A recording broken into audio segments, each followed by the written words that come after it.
The Whisper Man by Alex North is a thriller. I was recommended this book by a friend, and I listened to it on audiobook. It was narrated by Christopher Eccleston. I really just couldn't get into this book. I don't know why. I'm pretty sure this is the debut of the author, but it's basically about the Whisper Man. He was a vicious child killer who killed children, and he's in prison. However, they're looking about bodies and stuff. There's a couple kids missing still, and it mainly focuses on a Tom. He is a writer living a single father life with his son Jake. And we also jump to other characters like Tom's father, who's a police officer, and there's other detectives, and it's basically just hopping back and forth perspectives about the Whisper Man.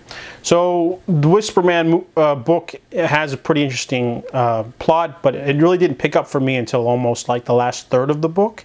There's a really cool subplot involved in the prison that's really great, really creepy stuff. But other than that segment, the rest of the movie, the rest of this book is very ho-hum, and would make a good movie. The character development's just sparsely there.